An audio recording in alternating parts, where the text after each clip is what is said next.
Welcome to the longest running episodic podcast on the Win Column Sports Network. Welcome to the 27th edition of Over the Top Rope.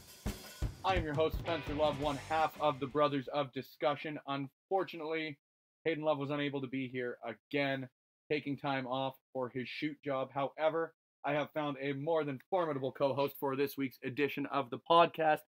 Joining me, as always, the host of the On Hiatus Double Down podcast on the Backbreaker Media Network, Kayla. KJ, how are you? That was a great... Thank I was going to say, much. Hayden always dresses really nice when we do these. It's so true. he definitely brings up the standard. But it's great. I mean, who doesn't like talking about wrestling and talking about themselves? Especially about you.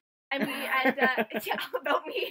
Especially. Because I have like my two biggest fans in the room right now. Which brings us to our third guest for the first half of this podcast. As the co-host, I will let you. You'll take your first introduction on this one. You got this. You know, okay, so so we brought her in just like pretty randomly. We have my least best friend joining us from the North Edmonton. I don't even know. Do you want to introduce yourself, or do you want me to? You can do it. Okay, she's my best friend. We've known each other, I don't even know, for like 7 years. 8 years. She is my number one fan, and the reason she's The on the biggest pod, mark, if you will. she just recently learned what Mark means. I did. She thought it was a person for the longest Okay, time. back it up. So she thought it was. You're technically not wrong in the fact that a mark is a person. No. She just thought it was like in reference to Mark, the human. No. Yeah. I said it's like a marker. You know, like you mark something, sort of thing. Like, I'm marking you as my best friend. And now she's saying, no, you said it as a person. I was like, back it up. No. If she's going to be wrong, she's going to be, like, correct in her wrongness. Hell yeah. No, because so we'll just quickly introduce her and, like, bring up a story that I need to bring up. So anyways, this is my best friend. Her name is Jessie. You want to say hi? Hello. We'll talk more about you later, but to go back to the Mark thing, when I started wrestling, she actually had no idea about anything. Like, anything about wrestling, no nothing. And I remember her specifically, we got in the car one day, and she turns to me and she starts asking me questions about all these different wrestling terminologies. And Mark was one of them. I said, where did you even hear that? And she's like, well, someone said it to me the other day. And I'm like, what? Like, where was this? And I don't even know, but I can't even remember who said it to me. How does it get brought up? I think she was at one of my shows. And Fair someone enough. in the audience asked her if she was a wrestler. Do you remember that? Yeah. I remember one of them had, like...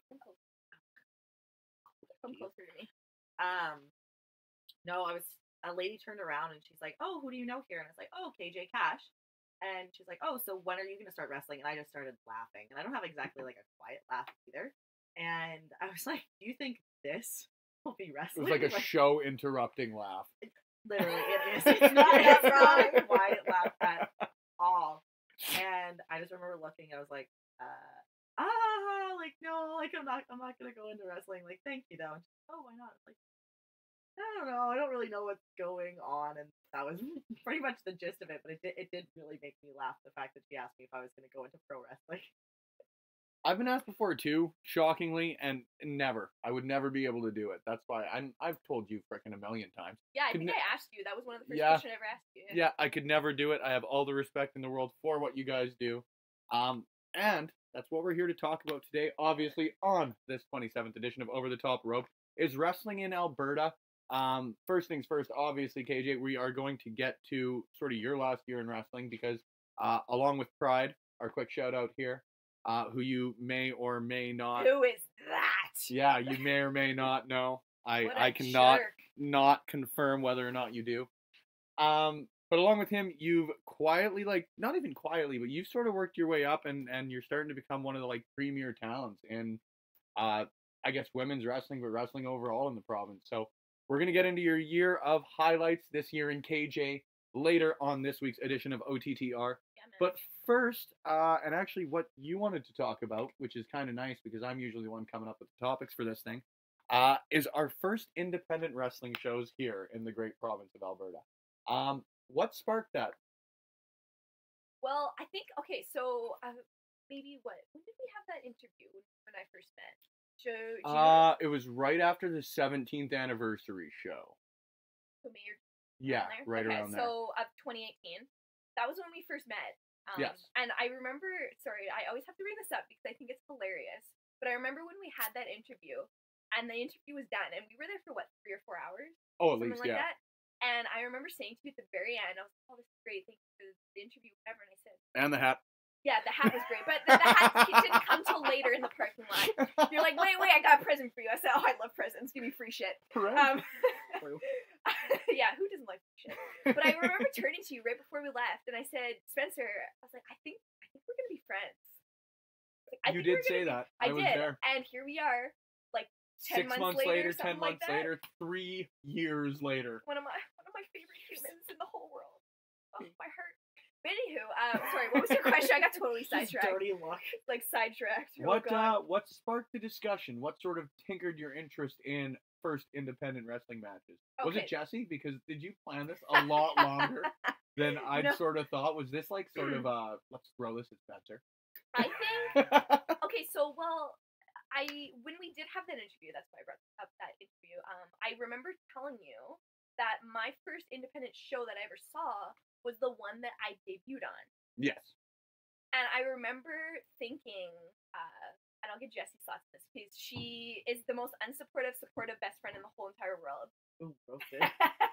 No, but she's just like your biggest critic, but also supporter. Oh, heart. Ew. Heart. Ew, I know. That's nice. Ew. People will like understand our relationship so much better after this. I thought you guys hated each other. We We really do. We definitely do. But she came to watch that show, actually. You were there, and that was the first show I ever was. And I was only valeting at the time. I wasn't wrestling, technically. So you were parking cars? Technically, yes. Okay, cool. That's what I was doing in the parking lot, and then I was valeting humans to the ring. Okay, cool. So it was totally You were fine. a dual meaning valet. So I was being completely clueless. For a second there, I was like, is this another wrestling term that I don't know? Or like, are you actually like making a reference of ballets? I'm like, okay, I don't really know. This is like the wrestling not wrong. terminology episode as well as the Alberta wrestling introduction. Yeah, because you We'll need get to there. teach me everything. Like, that's the difference. That's here, what is we're I going need to be title taught. this one, Alberta Wrestling Wrap Up Wrestling Terminology. We'll bring up her having... We'll bring that up in a few minutes about her watching Glow. To start understanding. This is our friendship right here. We'll get to it. Save it. I have to finish this story. Save it. Hold your thought. But anyway, yeah, that was my first ever show, and that was January of 2017. It was January. No, February. Yeah, it was February. That was when I made my debut. I think it was 2017. No, it wasn't. I know. I'm an old lady now. Oh God. Not as experienced as Spencer. We'll get to Spencer's story, but And how I'm old? so yeah, that was my Thanks. first ever show, and I just remember thinking, because I had no idea what to expect. I walk in, oh crap, what did I get? Whoa, this is so different. I knew it would be like super small scale. There's a good people there, but it was just super interesting. I was nervous as hell. Yeah. I mostly wasn't sure how people would perceive me, and I wasn't sure what the audience would be like, because I heard indie crowds could be a little like cray-cray. Yep. Which is still true to this very day. They are very crazy. They're very passionate. The people that go to indie shows, they're either there because they love wrestling or they know somebody in the show. Yeah. Which is what we'll get to with Jessie in a sec here. But they're very passionate about their wrestling, and they will tell you if you were crappy or you were good. They will tell you.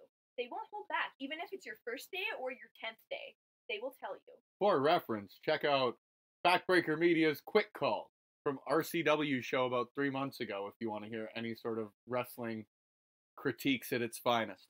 No holding back, mates. No. No holding back. Clearly, Understood has had a few. Excellently played. No, and there were certainly a few had on that evening, but I digress.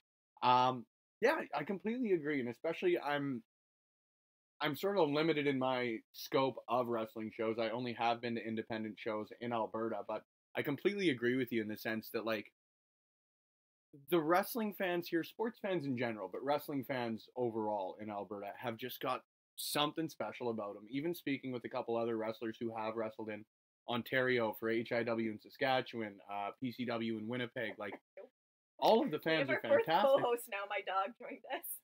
Don't worry. There may be some like dog distractions and that sort of stuff in this episode. Our apologies if they do happen. Just don't pause it or anything without us knowing, Austin. But all of them just talk about, number one, the fact that the wrestling fans here are so passionate, but number two, the fact that they've just they've got such a genuine investment in either who they love or the promotion they love. Like, you come to RCW and you see most of the same people in the front row at every single time, and it's because they love it. Like, I'm sure those are the people who are buying tickets for the next show at the show, you know? For sure. Those are the first people that will come up to you at the end of the show and say your match was either crappy or it was great. Yeah. Or they'll tell you about their grandkids or their dog or their cat is sick or something, and I'm like, wait, sorry, what's your name again? I don't understand what you're talking about. Yeah. So when you walked into do you remember the name, or which, it was PWA, right? Yep, PWA, 10th anniversary show. 10th anniversary, yep. It was my 19th birthday, around there, because the anniversary show, the anniversary show always Baby seems, Spencer. here, so no, fun story here for you. So the 17th anniversary show actually fell on my birthday this year, March 20th. Happy birthday. Yeah, so for those who are listening, I expect you all to remember now. For all, like, 12 of you who are going to listen to this. It always falls on my birthday. So this year, it was the first year that we'd really ever started to wrap ups and all that sort of stuff on wrestling events in Alberta for Win Column. The one for the 17th anniversary show was lackluster at best, admittedly. And I was talking to Kurt about it, actually, at the next show. Was what I had thought was the first time I'd formally introduced myself to PWA's Kurt Sorokin, who's a great guy. I will put that guy over every chance I get. But he basically, I introduced myself to him at, I forget the show name, the one in Calgary with Shane Hurricane Helms. He says, hey, Kurt, how you doing? All that sort of stuff. It's nice to, like, officially meet you, because, like, he's busy at shows, and I'm never really the first guy, and admittedly, like, not really the priority for anyone to talk to, because I love wrestling. Nobody ever needs to sell me on it. I'm coming to the next show anyways. So he says, yeah, actually, you know what? You came up, and he says, and you introduced yourself to myself and Lance Storm and Richie Rage. And he says, oh, man, Kurt, I says, I'm sorry. My birthday, I was wasted. Wow. It was fantastic. Yeah. Well, I don't know you at all. It's really, admittedly, it's really like the only PWA show. It's one of the only two that they license every year. And it's the only one that I really go out to, like, have a time at, because it's my birthday. Other than that, like, the nice thing is I don't have to drink a lot to watch wrestling, Kayla.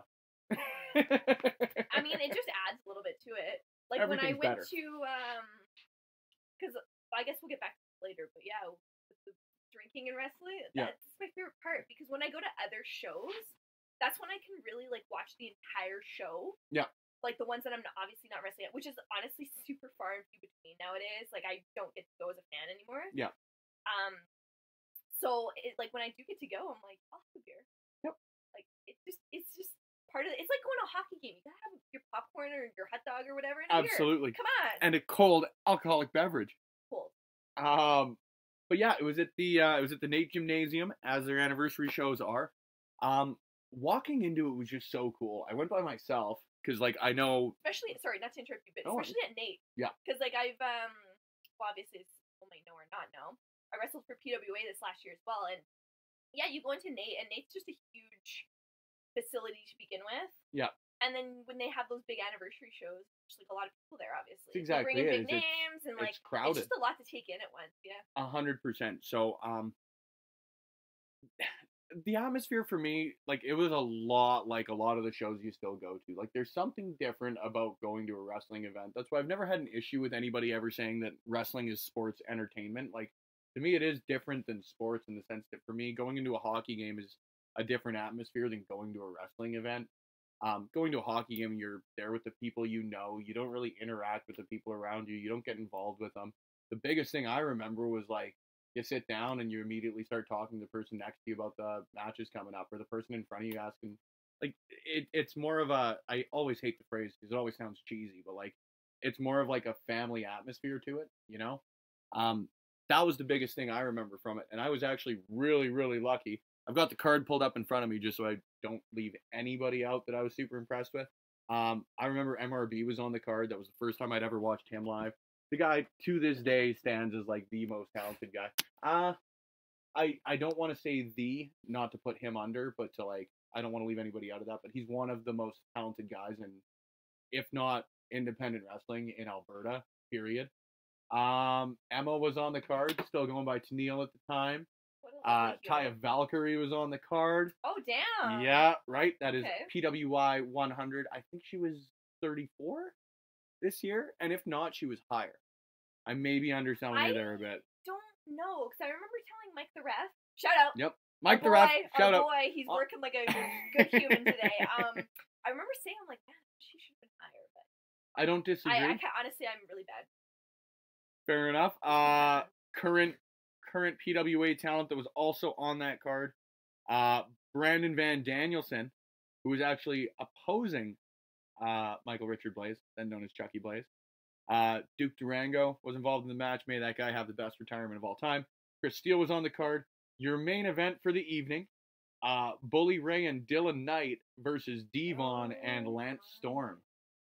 Wow, what a main event, dude. Right? Holy crap. That's like ECW / like... That's your best of anything and I everything. don't even know. Lance yeah, Storm, that's pretty cool, Lance actually. Storm is a legend. Every chance I've Yeah, got what a to guy. tell What a guy. anybody that guy's a legend, I will. There's not much else you can say about it. And especially, I know that wasn't where you trained, but especially in speaking with a lot of people who have trained there, the respect I've got for that guy just keeps growing and growing and growing. Like, what he's done for wrestling in Alberta is just... I don't want to undersell the Hearts or anything, but he's basically taken over that role as, like, the person in wrestling in Calgary, you know? And we'll get to that later when we talk about like wrestling in Alberta. But yeah, definitely with this generation, that's like currently like the biggest names right now. Yeah. And even not, let's just completely ignore WWE. You know, even on the independent Japan, like UK, whatever, you think about the people he's pushed through, and yeah, It's absolutely incredible. And I mean, this last few months, I actually got to know the class that he just recently finished with. Yeah. I got to know a lot of them, and great humans. Like, I really hope a lot of Australians in this last class he's had, and they were great humans, and they all invited me out, and that's my bucket list for 2019, but we'll get to that later. Ooh. But the fact that we brought my best friend, Ooh. Miss Jessie. Who's that? It's me! We got it. Woo. See, she doesn't know, and this is why I brought her on. It's like talking to an alien. Yeah, I figured it would be great because she doesn't I watched know Mean Girls wrestling. last night. Sorry, it's just running through right now. What's the Doesn't what's it the go weather here? outside, Spencer? There's a 60% chance it's already raining. She doesn't even go here. We wear pink on Wednesdays. Anyways, so I thought I would ask you. So I'm not going to ask you about the first show that you came to, but I'm going to ask you what it was like to watch me in a match for the first time. Do you remember? What? And we'll bring this back. My first ever singles match that she saw was Canada Day of 2017. Yeah. It was July 1st, 2017. What did you say? Okay, well. Story time. Story time! Okay, as in which they said beforehand, I have no idea about wrestling. I have no past experience until she came into it. It was different, seeing as I really didn't know how to partake in it at all. It was kind of cool because it was my best friend doing something that she loved, and like that was cool to see. But also at the same time, it was really weird. I had no idea what was going on. I was just kind of there. Consensus. And I remember her telling me, she's like, "You have to boo for me because that's when you were a bad guy, right?" Well, I mean, I've only been a good guy once, and that was like PWA. for 2 matches. Yeah. Whoops. And I was like, "What do you mean boo you? Like I'm a bad guy. Like you have to boo me. You don't like me." I was like, "You're my best friend. Like I gotta." And in the beginning, it was really weird to boo you and be like, "You suck," blah blah blah. And then now it's like second nature. Like I get to tell you how I actually feel about you. It's getting very invested. I am Oh, very yeah. invested in Yeah. booing you. I can finally like tell you how I truly feel, and everyone else can know about it too. Like Well, it's yelling like- out actual personal things that Yes. happen. This is for what happened in 8th grade. You're I was gonna 5'8" say- and your feet are too small. That's actually very true. I have small feet for being 5'8". And your hands are tiny. Okay, we're just personal Yeah, attacking this now. isn't. We're not in Your a show. ears don't even get me started. Well, I got 2 of my like best friends in the room, so now I'm just gonna like turn into a roast session. Boom, roasted. Boom. No, but it's like it's weird to like think because you have not really been to a lot of indie shows, and then you came and watched me wrestle for the very first time. Oh, So I've it's been to no indie shows. At that point, like I knew what pro wrestling was because of WWE, and that was it. That was But even literally then, you honestly didn't know a No. damn thing about hell anything. no, nothing. So Real from life too. so you saw me. Okay, so I just gotta ask you this before we go into you actually trying to learn about what wrestling I like how you is. said try. No, because you're getting better. Like, Thank you. Like this afternoon, you were actually. This is by far the nicest thing she's ever said to me. It's because we're in front of people. I can't say bad things in That front is of too people. true. Spencer just met me. Yeah, say whatever you want. I don't care. Spencer Love is fine. Spencer's just honest. He'll tell it like this. 100%. No, but I was gonna say, so now that was 20. So my first match was Actually, let's bring it all the way back to my very first show. So it'll almost be 2 years in a month. So it'll be 2 years since I started being on shows / wrestling. What's the biggest difference? I know It's so weird. I think 2 years, Ooh. which isn't a long Yikes. time in the wrestling industry. Front It's row. really not. No, but yes. I Like don't know. it is, but at the same time, like There's no wrestling more than any other sport or anything like that has really, really shown me like there's no straight development line for anybody. Like even look at someone Yeah. like Ronda Rousey, who's obviously an incredible athlete, and I realize even saying it, like the exception to the rule. But what she'd been able to do in only quote unquote professional wrestling for I guess 8 months now on TV and probably a year overall himself. Matt Riddle, same situation. He hadn't been professional wrestling all that long. Like you even look. Oh, I have to show you. There's You'll love him. Matt Riddle's. That will be your favorite wrestler, I guarantee. I don't The guy- know. Jeff Taylor. Bro. Jeff Taylor has my heart. Let me just tell you right now, the guy jumps into the ring and flips his flip flops off. So you will love him just for sorry. that. Just He's for excellent. that. He's pretty great. I'm a little kind of person. It's the little things that make the biggest difference for me. 100%. Like Jeff is the love of my life, and the reason being is his chant is literally just one finger in the air, just Jeff, Jeff, Jeff. And It's never been done before. it makes okay. It All right. totally has. Once again, She won't pick up on the sarcasm. no. Once again, I know de nada about wrestling, but that made my absolute life, and I was losing it the entire time. The Jeff fact that Tyler's a hell of a face. he's wearing like a Speedo and knee-high socks, and he looks like he works at like an office desk, and you see him pro wrestling, and literally his Yeah. chat is just Jeff, Jeff, Jeff. Makes my life. When he Jeff Tyler is the first person. Wait, I need to add something. Can we just talk about this? Just shows how much or how little she knows about wrestling. The fact that she called his kick pads knee-high socks. So that shows a lot right there. You know, I'm gonna be honest I'm with you. never gonna hear the end of this. I think the thing that shows that more is that she thinks it's the Jeff chant. Yeah, because it's incredible. It's absolutely great. Okay, the fact that the first time I met him, I got a picture with him because I was in love, like He's head over excellent. heels. That's No. gonna be our picture that is like on this podcast. It's Jeff Because Tyler? me and Jeff, 100%. it's incredible. She I'm has so 100%. happy. Then haven't seen him for months.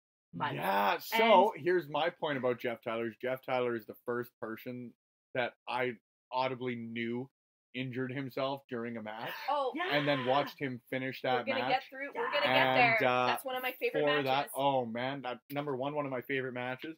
And not only did I love Jeff Tyler before that match, but like, man, do I have a lot of respect for that guy because I don't know exactly what he did. Wait, I was just gonna say because I am a wrestler. I know. Spoiler alert. You do the wrestle. I have been in the locker room with the guy. What a lovely. Seems like it.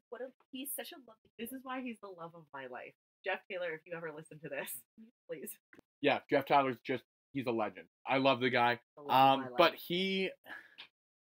whatever he did to his ankle, it was something that I knew in that moment was very, very unpositive because I have never heard anyone scream the F word as loud as that individual did when he shattered his ankle. I'm just gonna give you a little bit of like insight into behind the scenes. We're breaking kayfabe. Yeah. So that was the same show that I injured my ankle a few matches before, Ah. and Were you both in the ER together? I was literally gonna say we were literally sitting on the bench in the locker room next to each other with our ice and our ankles up, and we bonded. we bonded so hard. But yeah, that was one of, honestly, when we talk about Alberta wrestling later on in this podcast, that's one of my favorite matches I saw this last year for wrestling in Alberta. I loved it. It was good. Yeah. I loved it. It's Jeff Taylor. Of course, it's amazing. Yeah. I 100% agree. 100% agree. Loved it. You mentioned, actually, and we're going to get to this because I know you got to go. You had mentioned your love of Glow. Yeah. Okay, well, I just want to like bring it up because like people, so she is not really a sports person at all. No. She's not a wrestling person at all. No. But the fact Neither that, sports nor entertainment. But this is just a perfect Roasted. Whoa. Well, actually, that's true. I like this guy. She has horrible taste in shows and stuff. Anyways. Okay. That's back just it mean. up. She's leaving. No, I'm just kidding. No, I was gonna bring it up because I just remember being Okay. at home one night and it was like 10:30 at night, and I remember getting like a text/call from her being like, "Hey, so I'm watching Glow. Can you please explain this and this and this and this and this to me? So please tell us, as a friend, a best friend of a professional wrestler, what your mentality is and why you decided to watch that show." Okay.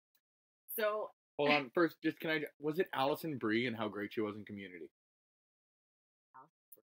Yeah, she's See, this is what I mean. Oh, okay, never mind. You can keep going. Perfect. Oh, No, yeah. Allison Brie is like my crush for the last 5 years as far as celebrities go. So that's why I started watching. It was that, and it's Allison Brie in professional wrestling. Oh, yeah. Okay. No, the reason why is, once again, I'm, surprisingly enough, a supportive best friend. And I saw it on Netflix. It had popped up on like the Netflix originals or like new to add. And I looked into it and I was like, oh, like pro wrestling. Maybe you can teach me something about this. And so I started watching it. And I remember messaging her and I was like, what is a heel and what is a face? Oh. And she explained it to me. And The biggest question in the world. It just tugs at my heartstrings anytime I hear that question. And I remember you had said just like, why are you asking me this? Like, well, like, started watching Glow so I can like, you know, kind of know what's going on in the wrestling world. And I just remember you saying, it's like, that was probably the nicest thing you have ever done for me, besides like making baked goods for you. Yeah. And you did like this big spiel. And I was like, okay, so in short form, the heel is the bad guy, the face is the good guy. Yeah, for the most part. And what was the other one that I asked But it is you? that for the most part that is the biggest part of it. I was gonna say, I'm like, I need it super dumbed down. Like, I'm talking about like XYZ sort of deal. There was something else that I asked you too, and I can't remember exactly what it was. But you were like, "That's a good question." I'm so proud of myself. I'm actually like I wish I learning would something. have screamed. I really hope so. I really wish that you did too, because it was like a groundbreaking moment. So I was like, I know what this is, sort of deal. I have like an idea of what's actually going on.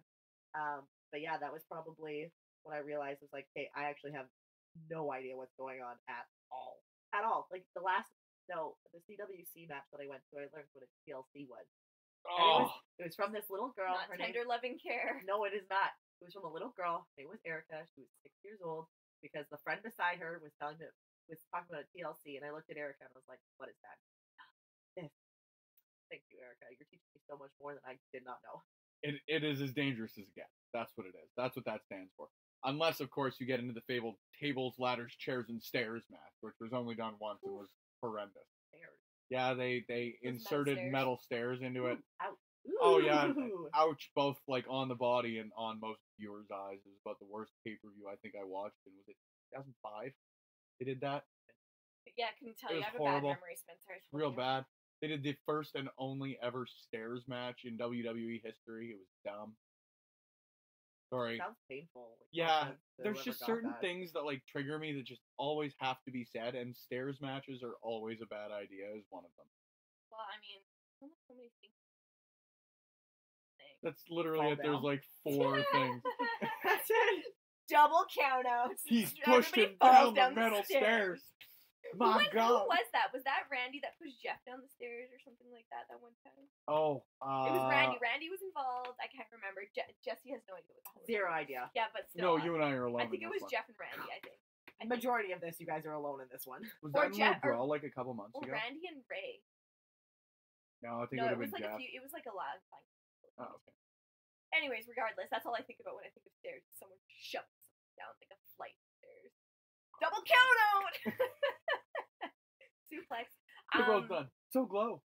Yeah, anyways, but yeah, she like, I just remember thinking like, oh wow, she like watched a wrestling show so that I wouldn't have to like dumb terminology down.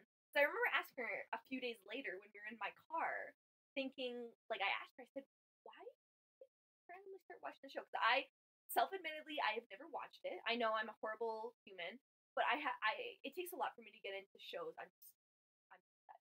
But I remember asking her, I said, what made you watch that show? Because it clearly wasn't me that recommended it to you.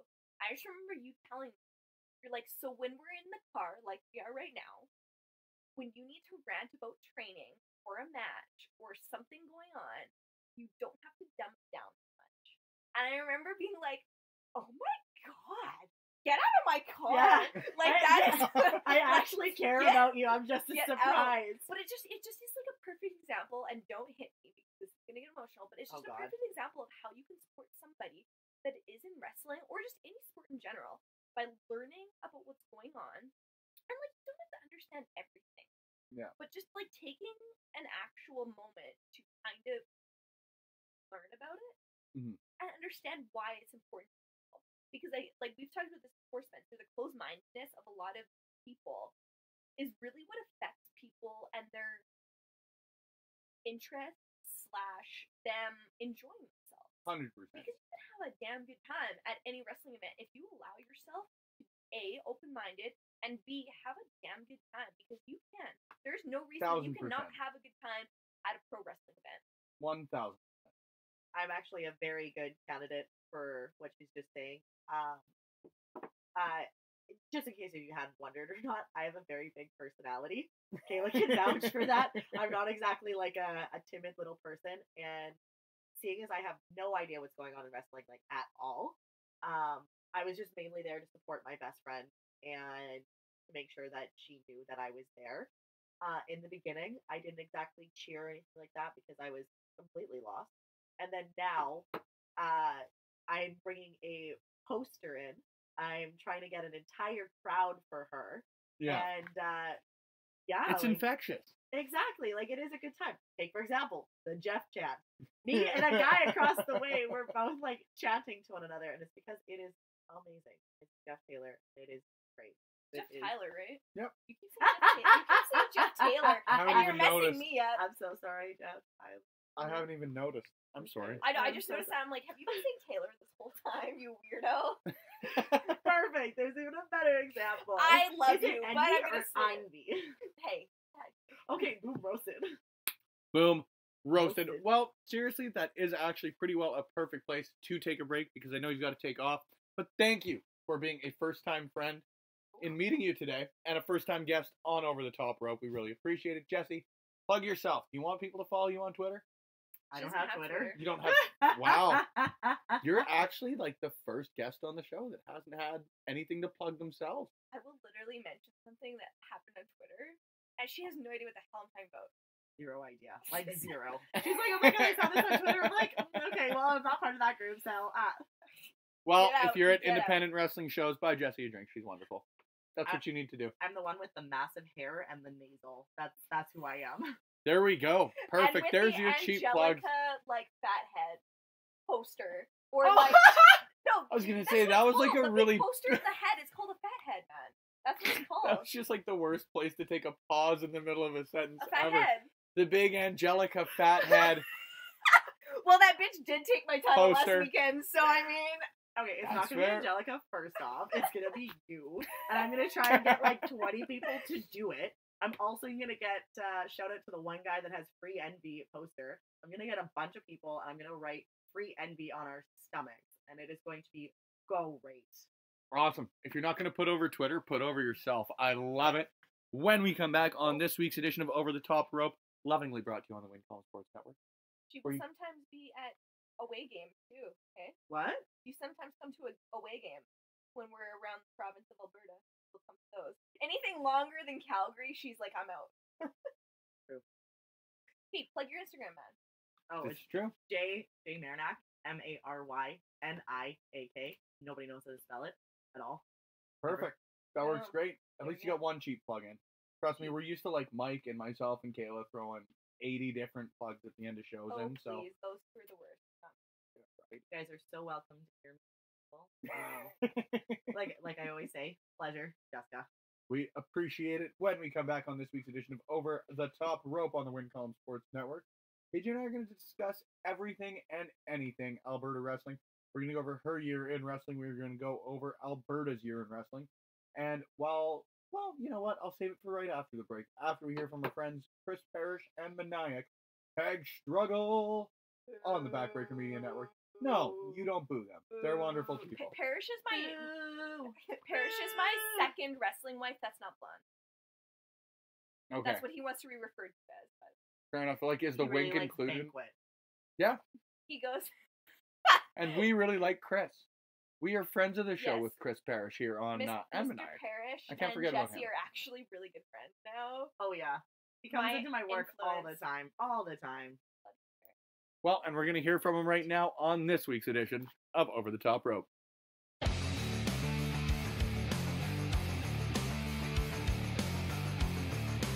If you like podcasts and you are listening on Backbreaker Media, then you should listen to me, Chris Parrish, And myself, Maniac. and the Sounds of Struggle, because we are literally the most entertaining duo you'll ever come across in Western Canadian wrestling, baby, We talk about things like wrestling, and other sports we like.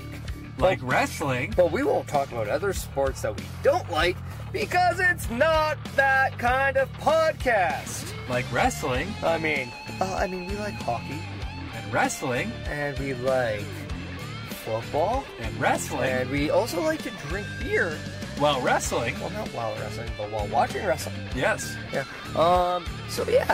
If you want to get into a conversation with Maniac and Chris Parrish, then you need to tune into the Sounds of Struggle live on Backbreaker Media. Every Thursday. It's when we hope to drop, but sometimes Mike Malawany doesn't do his job right. Or we're too drunk to forget. Yeah, that happens too. Yeah. He can bleep out the swear word because we weren't supposed to do that. Oh, But I'll try not to swear.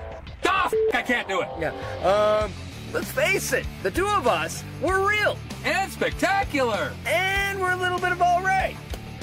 Yeah. Well, so Strugglicious. That we That are. was kind of the key. Supposed to be Strugglicious. Oh, sorry, I'm drunk. Yeah. So, if you don't want to listen to us, then no, you're stupid because we're entertaining.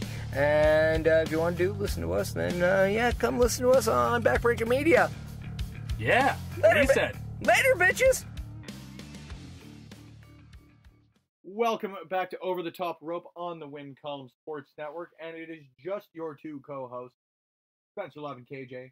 KJ, thanks for joining me. I really appreciate it. It's always nice.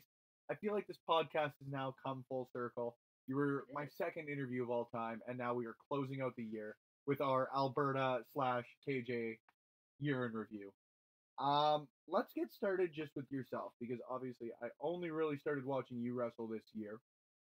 It is now close enough to your 2-year anniversary that I feel like I can comfortably say happy 2-year anniversary in wrestling. Well, 2-year anniversary from when I took my first bump. My That's first what I'm gonna training start us session. on. Yeah, my first training session. So I guess when I started wrestling, I had a couple years. So 'Cause my first match, I just hit. Yeah, about a year and a half ago, and then my first training session. you're Years. now a grizzled veteran of the Alberta my independent wrestling Well, scene. I'm Alberta, yes. Yeah. I guess just give me your overall thoughts. What have you thought this year in wrestling has meant to KJ? I guess. I don't really know how to word it more generally. I just want to give you a lot Yeah. of room to give us your Wow. thoughts on your year. It's so weird because I was thinking about this morning before I even knew that we were going to talk about this. It's so weird to think about how much has happened in the last 12 months for Mhm. me in wrestling, just because, or even in Alberta, I guess. But a lot has happened, and it feels like this has played over a period of a few years rather than only 12 months. But I went from only at the beginning of the year, I think I only had 4 matches Mhm. coming into January 2018. And then since then, I've freaking had don't even know now, but way more than 4. Like, I've been having like 4 to 6 a month now, in the last even 7 months in general. But just thinking about where I was in January 2018 to December 2018, holy moly! Like, I went from only having 4 matches to moving from the company that trained me to PWA, and then moving from PWA to RCW in Edmonton and Calgary, and then having a bunch of matches in CWC, and then even like going to multiple companies. Like, I've wrestled for so many different companies now. I think like 7 different companies. Yeah. Crazy like that. Which is really crazy over like Western Canada now. So just to think, like, thinking back in this time last year, did I think I would be where I am now? Hell no. Yeah. Absolutely not. I mean, I think it's just the fact that I've met so many different people over the last year, like even you included, like all of like the fun memories like you and I have had, and then like the ref and I have had, and whatever. But just like looking at my year in review, I was like, holy crap. Yeah. I done did that. Now, I was going to ask a Wow. highlight. I am going to break kayfabe here a little bit. You won your first gold this year. Would you say that's the highlight of your year? See, I was thinking about that. Like, what was my highlight? And I'll be completely... Well, we'll get back to the title. Yeah, I was going to like, say, because if it's not the title, then what is your highlight of your 2018? As weird as it sounds, and people honestly only in pro wrestling will understand this, but my highlight was actually losing the title. Really? Yeah, it was actually losing it. Like I said, let's break the walls a little bit, but I lost it about a week ago in a match against Angelica. Who actually, I got to give a quick Edmonton. shout. I was going to say, I got to give a quick shout out myself, making her first tour of Mexico right now. Yeah, what a star, man. Absolutely, and actually someone that you would introduce me to. So, isn't that weird? Yeah. Like, you and I met, and then now you've expanded and you know all these boys. And, hopefully that's Angelica, future guest of the podcast. Yeah, we gotta get her down here next time when she's in Edmonton so I can win my title back. Anyways, I feel naked without it. I'm like exposed, like people can see me. No, it was like I said, people only in wrestling will understand it. Like, I don't even think fans will understand it. But I think that was definitely my high of the year. I watched the match back, and because I wasn't sure how I felt about it, the match after. Like, I'm sure like people kept giving positive reviews about it. And I went back and watched, and I'm like, this is my best singles match the entire year. Yeah. And like I said, people only in wrestling will probably understand it, but it was just the overall package of it. And I remember when I won the title to begin with in the summertime, I remember telling Angelica that, when I eventually lose this title, up with me and let's do it. You know what I mean? I didn't expect it to be in before Christmas time. I thought it would be in the new year, but that's just the way wrestling is. That's totally fine. I mean, it went the way we wanted it to be. And I always said at the beginning, I think you asked me this in our last, or in our first interview, Spencer. You asked me, like, what did I want out of wrestling or something. All I want is for people to want to wrestle me. That's all I want. That's all I want. People to want to watch me, and and other wrestlers. And after that match, Angelica said that was my dream match. Thank you. Oh man, that's so cool. And that was like, when people say, Austin, get off the computer. My dog is sitting, Austin, get over here, please. Jesus. Oh, he's such a good dog, but he pisses me off. Oh, he's such a good boy. That's all I wanted, like, in the world, because, like, at the end of the day, like, the memories no, he's hiding. Anyways, so now the memories you make from wrestling are going to be from, like, the people you meet. And she's definitely, like, a great person I've met. I met her on my very first day of training, which goes back to about a year from now, or 2 years coming up this January. And that was her first ever gold. And I just remember, like, going through that match and thinking, like, yeah, okay, this is, like, one of my best singles matches. Like, I've had good, like, triple threats and, like, this and that. but that was probably my best singles match. That was definitely my high, because I think it was like, in terms of my personal development in wrestling from all of 2018, was leading up to that match. And I think it definitely hit that match. Like, Jessie was on the podcast earlier here, and I remember asking her, what did you think about that match? Just as like a, I guess, unbiased, quote unquote, viewer. A casual fan. Yeah, like a casual fan. I'm like, did you like the match? And she's like, AJ, Kayla. She says, I actually really loved it. Mm-hmm. I was like, why do you love it? Because I got to see you do things in that match that you haven't been able to do in the other matches I've seen you compete in. Yeah. I was like, what do you mean? She's like, I've never seen you. I think having a good opponent that you can trust so you can do that stuff, that kind of like captures people's attention to like push you to the next level. And Angelica definitely pushes me to the next level every single time. And I don't know if you know this, Spencer, but she was actually my first ever singles match. No, I didn't. Very cool. She was, yeah. She was my first singles match in training. And she was my first singles match on an actual show as well. Very cool. So Yeah. it sort of comes full circle It as does. far as that It definitely does. And that was like my definite high of 2018. As funny as it sounds, but I was losing the title. Because I just remember laying there as the 3 count hit. Mm-hmm. And I didn't, I wasn't sure how to feel about it, because I was losing this title, and like, it's sad, it's my first ever title, but at the same time, I think I was more emotional about her winning her first title, and all the hard work I know that she put in, rather than me. Well, and it's like they say about Ric Flair, the only way he became a 16-time champion is by losing it 15 times. Oh, hell yeah, I'm winning that title back eventually.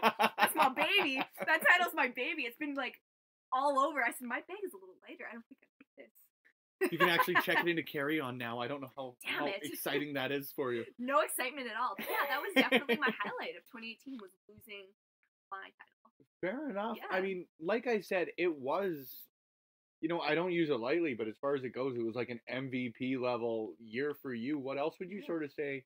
There's probably a lot that I could even think of, and more that you could even think of. As far as what else would you say were some sort of high points or staples or anything like that in your career this year? So for sure, winning, I think the biggest turning point for me this whole year was actually when I left PWA. Mm-hmm. Because at that point, I was at a point, I don't want to say a low point, because it wasn't a low point. It was just a learning point in my life/career. When I left them, just because I wasn't sure who I was as a wrestler at that point. I was a little lost. I was floating in the air, and then RCW came up. It's the worst that could happen. Yeah. Like, they have some women there. Like, they have Angelica. They have Kaya. They had some girls from Australia. They had girls from BC. They had etc. Like, there was a bunch of girls that were coming in and out of there. Let's shoot my shot. And at this time, like, the RCW Women's Championship wasn't in the company. It hadn't been for a few years. Yeah, it hadn't been for a few years, and I didn't think it was, like, a possibility. I thought, like, I'm gonna be wrestling a bunch of different girls, and, like, going around, and, like, this. It's the worst that could happen. And one of my best friends, he actually just started with RCW. I know that guy. Yeah, who the hell is that guy? One of my best friends in the entire world. Like, honestly, the guy makes life a lot more bearable. Hell of a guy, and the co-host of the Two Big Cams podcast. Yeah, him and Jonah, my other boy. Love you both.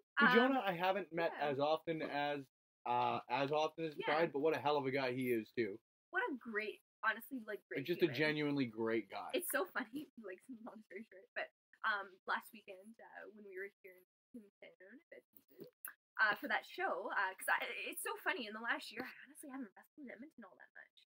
Maybe well, only you're still, 4 or 5 matches. You're still a hometown Edmontonian. Yeah, like, you're not billing yourself out of Montreal anymore. No, I'm not. But anywho, yeah, he's actually he didn't know this. / my mom didn't know this. But he actually sat next to my mom last show, really? And I was like, "Did you know that you were sitting next to Jack Pride's best friend?" And my mom's like, "I was like, okay, well, just so you know, if he said anything bad about me, it's because he's our friend." Yeah, so, he knows me, so he's going to go a little further than most. That's still one thing I'm, like, super self-conscious about, is any family members coming to shows and people just trash talking me and people being like really awkward about Well, it. yeah, even like myself, like Oh, yeah. there are still some fans who go over the line every so often. Like, Oh, don't frick, yeah. trash people personally. Like, you know what? My comparison has always been, I don't like Randy Orton as a wrestler, but you don't ever sit there and say he's a shitty human being. You know what I mean? Yeah, Like, bring up his kids. Or, exactly. Like, you're there's such a a right dick and a or wrong whatever. way to be a fan, and there's a right and a wrong way to critique, and there's a right and a wrong way to boo people. To be honest with you, like, Yeah, it's like don't call people derogatory terms, but don't do that. Like that's where I'm like, even I'm still like, I would rather somebody insult me than whatever, but just don't be that guy. Yeah, But anyways, 100%. yeah, like him and Jonah, whatever, and so yeah, when Jack Pride came into RCW and he kind of brought it up to me, and Mr. Squiggy, Squiggy Von Squiggerson. yeah, like I met some of the guys just because like one of my lovely humans were wrestling for that company, and I never went to any of their shows, and it kind of just like happened from there. And I think that was the biggest turning point, was kind of just taking that chance, kind of just being like, what's the worst that could happen at this point? Because honestly, at that point it was summer around. Yes, I started with them in August. Yep. Around that time, I was just very lost in wrestling, and I didn't have a direction in my personal mind, and I was just having a hard time getting back into the ring after injuries. And I saw this as kind of the new opportunity, like, what's the worst that can happen? Let's do it. So it kind of just happened, like I said, and I started like a little bit of a tour that weekend, and it kind of just went from there, skyrocketed. I won the title that weekend, and which was like such a crazy experience. Like, I wasn't sure, I never won a title before then. And it's like, yeah, like you're told you're gonna win it before. Didn't know when I showed up to the show that day that I was gonna win it. I think you were telling me you were told like an hour or a couple hours before or something along those lines. Let's just If break the even walls. that. Let's break the walls. So the show starts. Well, if we're really gonna, Yeah. when you told me all of this, I was drinking You at found out that K97 night. Rockfest. Yeah. Yeah. You found out that night, and Yep, you sent I me like did. a snap, and you were like, being your usual lovely human self. But drunk.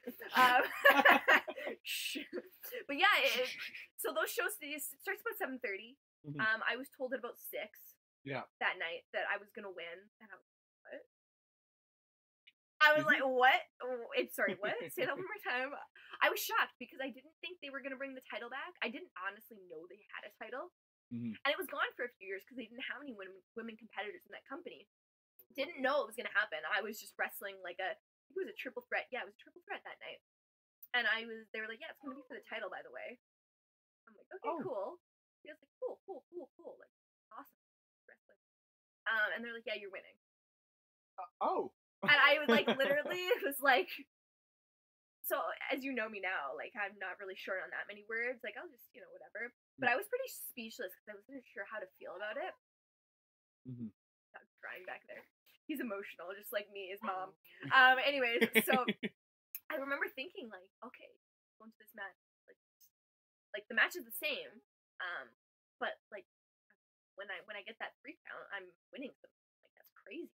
And I think it's not just like winning the match, but when you get titles in wrestling, it's kind of just like I don't want to call it an award, but it's kind of almost in a sense of like validation for the work you put in. Yep. And that they trust you enough to actually carry a title. Yeah. Because when you do carry a title, you are going to be on every show. You are going to get these matches. You're going to get these names that come in. You're going to get this, and you're going to just basically wrestle more. And that's what I wanted. And I think the promoter knew that, and he trusted me enough because he's like, yeah, you're going to be here, and you're going to put in the work every weekend or every week to carry this title. I was like, whoa. So I remember telling Mr. Pride, I said, oh my god, I'm going to bawl when I win it. Yeah. Because after my first ever match, I bawled my eyes out. Yeah. And when I won it, I actually didn't really cry until the next day. Because I was not really happy about the way the match went, long story short. But I was just like, whoa, like, this is mine. Yeah. Like, whoa, this is so cool. And I can wasn't wear this sure. in public if I want. Yeah, like, well, I'm not that guy. But, I mean, it was just really cool. And that was, like, a highlight just to show, like, all the hard work I put in. And I was like, yeah, I can help. Yeah. Some company trusts me enough to be their champ, to wrestle every show, to like represent So that was definitely like a highlight. It was like a turning point because I feel like as soon as that weekend happened, every match I had, I just tried to win them. Every single weekend, every single week after that, because I wrestled so many matches after that week started. Like, I think in the last like 4 months alone, I wrestled like quadruple the amount that I wrestled in my first like year or two. Yeah. Just like it just skyrocketed the amount I had, and I was traveling more, and this is what I want. So I think just like I credit like RCW for giving me that chance to do that. Yeah, it's just like it's crazy to think about. I don't even know like what to say. Like, Yeah. it's crazy. Well, like you said, like it is to me the way I've always viewed championships, and that is, it is the fact that people trust you not only to go out there and carry a championship, but to draw people in and watch a show, and to get people excited about being there. And you know, for what it's worth, all of the champions in RCW, and you know, yourself as a former champion,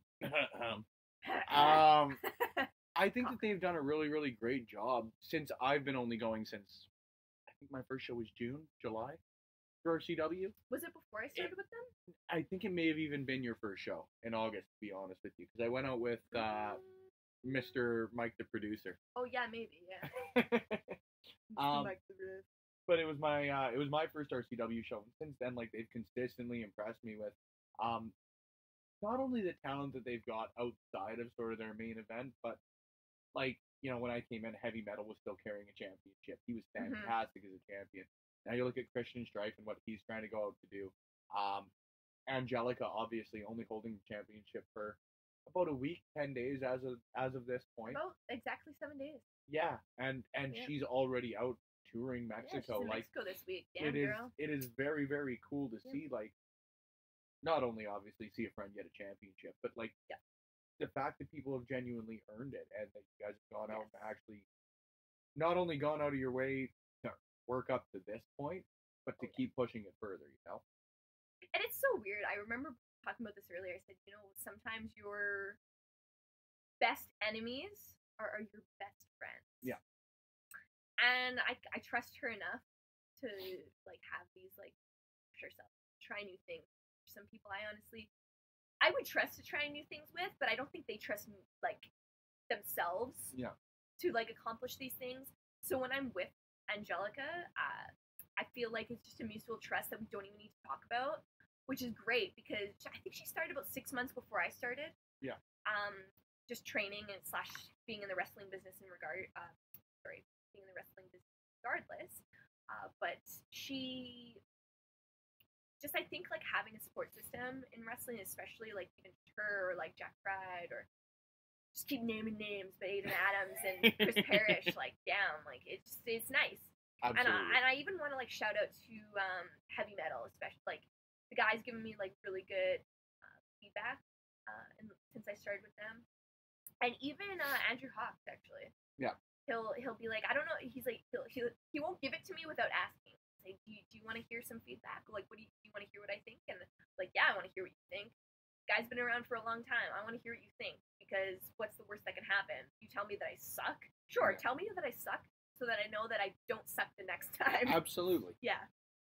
Very, very cool. It's like, I don't care. I mean, I think it just derives from the fact that I played competitive sports from the time I was 7 to 21. Even now, I guess you can still count this as competitive sports, I guess, but... Absolutely, you can.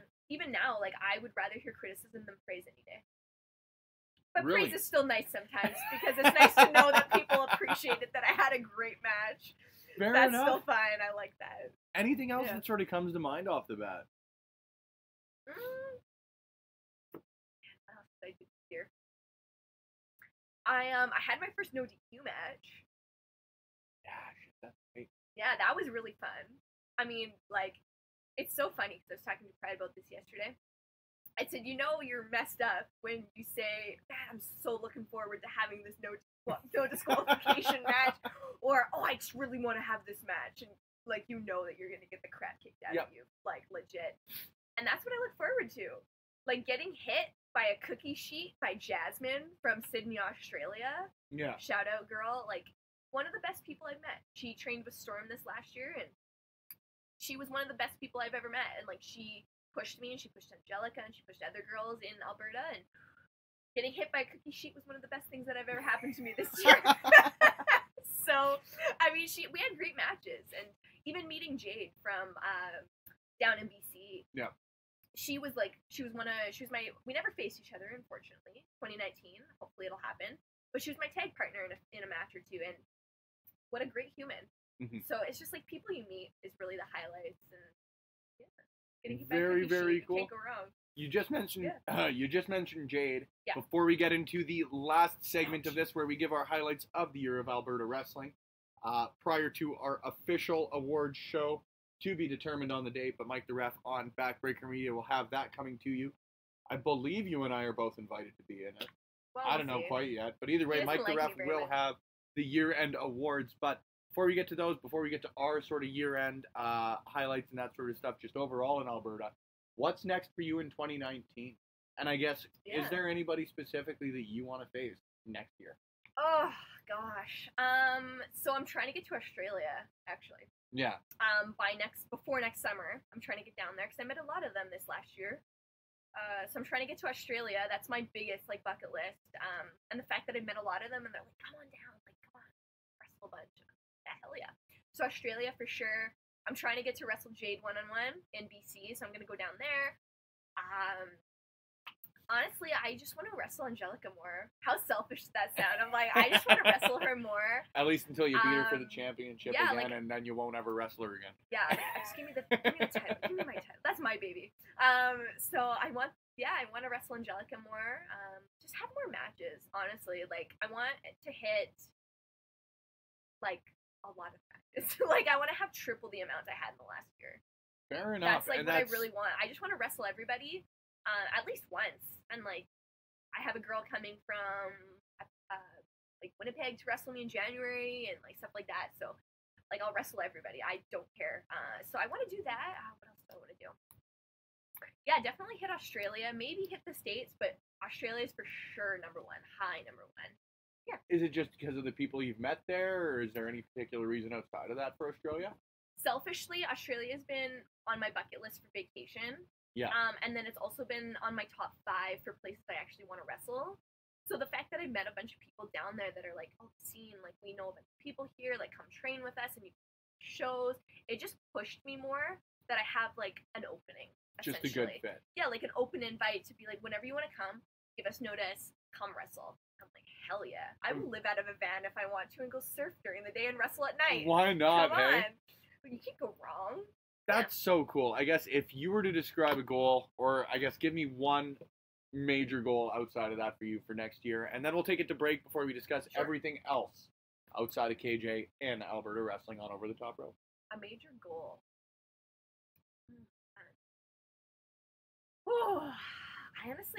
I don't even know. I haven't even really thought about it. But yeah, Australia is definitely the major goal. Get to Australia. But personal goal, just keep up with probably my workout routine. I've been really good with it in 2018. But just keep, don't say no. Yeah. Don't slow down, essentially. Because I just want to keep going. So I think that's my major goal is to just wrestle as much and don't say no. Don't be afraid. I guess that's can be my major goal is just don't be afraid. Yeah. Very, very cool. Well, when we come back on this week's edition of Over the Top Rope for our third and final segment, we're going to go through and give some Alberta wrestling superlatives. I'm very, very excited to go through what we think are our best match of, not quite best match of the year. I don't want to give any awards. Not yet. Yeah, not quite yet. But we'll discuss some favorite matches. We'll discuss some favorite wrestlers. We'll discuss some MVPs, some highlights, some lowlights, and everything in between on the Win Column Sports Network on this week's edition of OTTR. Are you tired of the same old pro wrestling? Then check out the amazing action on Powerslam.tv, the biggest indie pro wrestling channel in the world. Get over 3,000 hours of the best pro wrestling events from over 100 of the biggest names in the industry from over 15 countries around the globe. Get your free trial today at Powerslam.tv. Welcome to episode 27 of Over the Top Rope. We know we said it at the start, but for me, That is such a monumental occurrence. This podcast is now older than I am. And for such an old and history-laden podcast, I brought in a history-laden guest. We have KJ on the microphone with me, the co-host. No, you're the host. I'm not even going to oversell Mike the Ref here. The host of the Double Down podcast on Backbreaker Media. One of my favorite wrestlers. And most importantly, my friend. And we are here to talk about Alberta's year in wrestling because, you know, we've talked about how I've only really started to watch you wrestle this year. But the same can be said for a lot of promotions in Alberta. The first year that I've really started to branch out more consistently to watching your CWCs or to going out to Lakeland Pro Wrestling or even in Edmonton going out to MPW shows or RCW shows and that sort of thing. So it really has opened my eyes to the talent that we've got in this province, whether it be promoters, whether it be bookers, whether it be like wrestlers, everybody. We have one of the most talented provinces. We have probably the most talented province in the country, and we probably have one of the biggest hotbeds of wrestling in the world. And for me, it is just so cool to be able to get to highlight that through this podcast. So let's go through, if we're going to be highlighting Alberta wrestling, AJ, let's highlight Alberta wrestling. The first thing that I want to get started with and pick your brain on a little bit here in our Alberta wrestling year in review, are some wrestlers that you think really made big steps forward this year? I'm going to exclude you from this one because the whole last segment of the show was about the steps you've taken in wrestling, so just consider yourself an honorary induction. But let's even just keep it to a top three right now. Sure. Who would you say have really impressed you in Alberta in 2018? Oh man. And I know there's a lot of talent, and I already, before you get started here, to cut you off in advance, we already know that there's more than 3 people who are deserving of being on here. That's why I try and clarify every single time we talk about it. Like, we have one of the most talented areas of wrestling in the world. Do not feel neglected if you're not mentioned here. We love you anyway. Well, that's like it's kind of what you said about like Alberta being like one of the hotbeds right now. Just in terms of like overall talent, I think Ontario still has a little bit of the edge over us. And you'd know better than me on that. Yeah, like I think they do, just because like if you think about it, their population is so much bigger than Alberta's, but and they have like some big companies coming out of Ontario right now. Like, That's they've got true. Impact there now. They got Smash. I know they got a bunch of like others. I don't know, smaller promotions there as well, and even like the Maritimes, I know has been like skyrocketing up in terms of like talent they've been pumping out, and even just in terms of like quality of shows. I know they've been putting out. I haven't been there yet. That's one of my goals. Now that you asked me, I definitely want to go out east. I have not been out east. I've only stayed west so far. But gosh, top 3. Okay, so I'm gonna first start out with in Alberta. I gotta see my boys, Kenny Stryker and Aiden Adams. So the above average. Oh, shows. AJ is absolutely, and that is your new PWA Tag Team Champions. The above average Joes. Yeah, they put on some great matches last year. So 100%. I had to say, like, them winning the titles finally. I feel like they've been chasing those titles forever. Absolutely. Like, and forever. like, so they deserve it. And they've been putting on great matches. They've been like, they deserved it. I completely in all agree. honesty, yeah. I completely agree. I think Kenny Stryker, Aiden Adams, you know, you said it yourself, so there's not going to be a ton that I'm not repeating. Yeah. But man, what 2 excellent wrestlers they are. That triple threat that they were in with Flex Appeal? Formerly known as Flex Appeal, now Body Break, if I remember correctly. And Team Hall of Fame, that triple threat that they were in was probably one of my favorite matches of the year. And that was the anniversary show, correct? Yeah. And thoroughly enjoyed that. And yeah, I think the both of them, both as singles wrestlers and in this tag team, like, the 2 of them are going to be hugely successful. I think Aiden Adams, not to undersell Kenny Stryker here, but I think that Aiden Adams is one of those guys that you're really going to start to see. He's going to blossom as a singles wrestler eventually. And you know, I hate to say that purely on the fact that I love the above average Joes. Oh, yeah. But Aiden Adams is a guy that he's got such a bright future in front of him. I am so excited to watch where that guy goes. Because, like, you bring up the above average Joes, I was going to bring him up specifically just as, again, no discredit to Kenny Stryker. Oh. but he's a guy that I've just really started to pay attention to over the last year, and I have been just consistently impressed with. The guy's athletic as all hell, and man, like, I have never met the guy personally, but he is such a likable guy in the ring. I agree. Come on. I agree. Aiden Adams, there's another. Here's your second. We got Angelica. You are the second person I'm going to say as a future guest of the show on this podcast, if you'd want to. Well, like, man, okay, I guess you could say I'm a little biased. Him and I are very close. Like, we're very close. Yep. And one of the best people I've ever met in wrestling, just in terms of, like, that, always there, always asking on my matches. But yeah, he has always elevated whoever he's in the ring with. 100%. And I think that is something that the casual / just a fan might not notice, but something that I guess other people notice notice. He definitely elevates his competition, and that is very underrated. Yeah.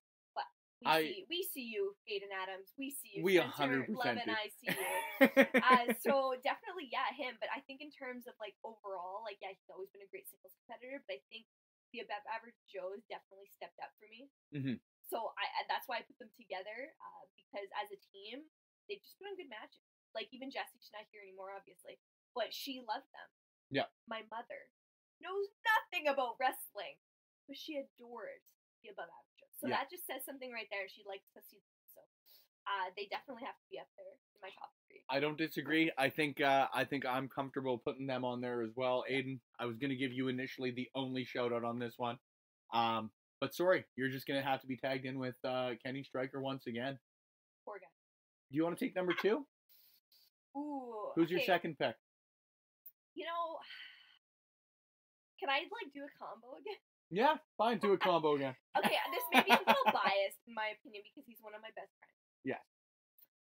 But Lumberjack Larry, and I want to put Mitch Clark as well. Yep. In there, but I want to say just a little bit more Lumberjack Larry because I know he wrestles for other companies, not in but around the province. But I've seen the guy. He came back from an ACL injury this year. Mm-hmm. Okay, and he comes back. I didn't know that either. Yeah, he came back. He had surgery last fall, I think. Okay. Around there, maybe. Came back, and he's been wrestling for the last, like, since summertime. And he's been, like, at a different level than he was when I first met him, about 2 years ago, whatever. And just to see him and his singles matches, even his tag matches, and that's why I'm going to put Mitch Clark with him in that category. But Lumberjack Larry has put on some great singles matches, specifically in CWC. He's put on great matches with Jeff Pride and oh my gosh, excuse my brain, but he's had some other singles matches down there as well that have been good. And you can see his development. So I think he definitely needs to be on this list. And his partner Mitch Clark, I've seen them wrestle together in MPW, and they actually work really well. And when he first told me that he was going to be partnering with Mitch, don't get me wrong, I adore Mitch. He's great talent, such a great guy. But when I first saw, I was like, man, this is so random. Mm-hmm. Like, the most you got Lumberjack Larry and then former MMA guy. Like, what? Who thought of that? When I saw them wrestle together, I was like, they're actually a very good team. They put on very good matches. Mm-hmm. So I had to put them together. Fair enough. With Lumberjack just a little bit above, just because he's had singles matches around the province that I've loved. But I had to put them there. Fair enough. And I don't disagree with, you know what, Mitch Clark, former friend of the show on Over the Top Rope. I completely agree with you on that one. Lumberjack Larry, another guy that I only watched wrestle for the first time this year. And obviously now that you mentioned the surgery, that's, a bit obvious that I wouldn't have watched him until this year. But two absolutely great talents. I think, like you said, they both complement each other well. I didn't see how they came together in storyline or anything along those lines. But to me, they, again, like you mentioned, they seem like a bit of that odd couple pairing that just works. I've only watched them tag together in one match. I guess I should say on one show in 2 matches. But man, do they work well together. And I think that they're a perfect mix. I'm choosing my words carefully because I don't want it to sound critical of either. But I think they're that perfect mix of entertainment and serious. I think that Lumberjack Larry is just obviously a fantastic wrestler, but a guy who is just entertaining to the nines. He's a fantastic soon as he makes Personality. his entrance, Yeah. I am smiling. People like, are always excited to immediately see him. smiling. Yeah. And I think So- to me, and just thinking the way of a casual fan, that may take away from a bit of the legitimacy of how just dangerous he is. And I use the word dangerous because, like, you talk about Mitch Danger Zone Clark. Yeah. It adds that. I don't want to use again legitimacy because that sounds like I'm saying that Lumberjack Larry isn't, but he adds that bit of badassness to that tag team that they sort of need, I guess. Like they can mess somebody up. 100%, and it sort of gives the other character that little bit of a push on the other side as well. Whereas maybe you can look at Mitch Clark, former MMA fighter, as former UFC fighter. Like, let's not even say MMA. Like, the guy made it to the top of the top. He brings that sort of element of badassness, but he also gets that bit of relatability from tagging a guy like Mitch Clark, Lumberjack Larry. And vice versa, Lumberjack Larry by association gets that little bit of dangerousness just by being associated with a guy who is like one of the most legitimate badasses in Alberta wrestling. Well, and those two guys, like if I think about two guys that I really want to see expand their horizons in 2019, those are the two guys. Mm-hmm. Like, hands down. Like, The more I and more see they them, can be I want to seen. see them proverbial spread their wings. And I want to see them, like, and not necessarily as a tag team. Because I honestly, like, I love them as a tag team. But as singles competitors, I love them as well. I just want to see them just, like, go and wrestle. Just give us more Mitch and Larry. Yeah, like, I just want to see them all the time. Mostly because I'm selfish and I would really... Lumberjack Larry Dillon is one of my best friends, so I want to just see him all the time, selfishly as KJ. So I'm just like, can you just travel with me all the time now? Selfish, I know. But I love the guy, but I just want to see the two of them spread their wings and really hit their potential because 100%. Untapped potential there that it's ridiculous. Like, it's 100%. absolutely ridiculous. The two guys probably in the entire province right now. Yep. Untapped, yeah. I don't disagree, and I think that those are two guys who we're going to be sitting and having this conversation a year from now and talking about them on this same list as far as guys who have just taken it again to another level, because I think that they're two guys who have that potential. The other guy I had on my list as far as this goes, Kid Chocolate Mojibari. I think that guy has had a hell of a year. Number one, super great guy. Finally met that guy this year. And have talked to him a little bit. Just seems like the nicest guy, but genuinely has just taken another step forward, both in his just ability as a wrestler and his ability as a wrestler. You know what I mean? Like, there's any technical ability is completely separate from an ability as a wrestler, as far as I'm concerned for me. But it's like two different skills. 100%. But he every single time I watch him, much like you say. And much like you do, he adds something new to his arsenal, or there's something that you say, oh shit, I haven't seen this from him before. And on top of that, like, this has been the first year that I've made it to pretty well every PWA show, save for a couple. And every show you see more and more people there excited to see Mo, and you see him sort of, not that he wasn't comfortable before, but sort of since the Resolution Rumble in January, he's just really coming to his own, both as a wrestler and as a character. Definitely sprouted. 100%. So, you know, his match against MRB, I know we're going to talk about it a little bit here in a sec, but I feel like, to be honest with you, I can spoil an MRB match not being on the list because, shit, there's probably going to be another 15. But MRB versus Mojibari was one of my favorite matches of the year, just because, number one, I think MRB elevates every opponent he's with, but it was the first time, number two, that I'd really watched Mojibari and said, man, this guy is a complete equal to this guy. And I say that as complimentary as possible because MRB, like I've said again and again, Cage, like, he's the top of the top. He is the standard right now. So if he can come out in Western Canada, absolutely. And you come out and I come out of that match impressed with Mojibari, that's the biggest compliment I can give. So, before I give like my number one, we already probably know who my number one is. I just need to give some quick I was gonna say, get your little 100%. Because I have 5 of them that I just want to quickly. So one guy that I met in the last year, his name is Jumping Josh. He's from PPW in Lethbridge. I met him up in Edmonton. Came up to train one weekend. Young guy, super talented, cruiserweight champ, by the way, in Lethbridge Very right cool. now. Such a sweetheart. Watch for that. Okay. I'm telling you right now, the guy is so good. Mhm. I gotta go Sheik. Sheik Shabazz, Man, friend the of the guy, I show. feel like he's always been great, but I feel like this last year, like just from what I've seen, definitely jumped out a little bit Yep. more to me. He's a main event player. Oh, 110%. hell yeah! Look at him now; he's the champ, right? Absolutely he is. Coach, go Sheik. Who else? I had 5. Now I'm panicking on the spot here. Sorry, I'll stop talking. Yeah, jeez. God, Sheik. I have to come back to this.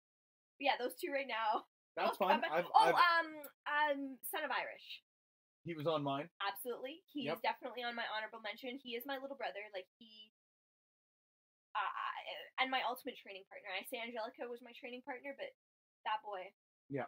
Him and I, we trained so much together in the last year, and I'm just my ultimate training partner. That's all I gotta say. I'm proud. Yep, and his match, Absolutely the super first proud. time I watched him, he Yeah. took on Chris Parrish at CWC, and man, what a match that was! Yep. I'll be honest with you, that was one of the first singles matches I've watched out of Parrish, so I came away from that more thinking like, holy, SHIT, is that guy good? But you can take absolutely nothing away from Son of Irish from that match, and then at last month's RCW show against Andrew Hawks, like absolutely awesome. For sure. And Awesome actually, match. Parrish was one of my other like honorable mentions because like the guy is just so good. Like I don't Yeah. even want to call him underrated because people always look forward to his matches. So he's not underrated. But I think he just sometimes like people might take his talent for granted. He's so good. I don't disagree with you at all. Like I think just because people always look at oh it's a Parrish match, it's gonna be great. But like at the end of the day, like the guy always elevates his opponent, and even me. Yeah. Like obviously I've never had a one-on-one match with him yet. But he always is giving me feedback and criticism. And his mind is just beyond.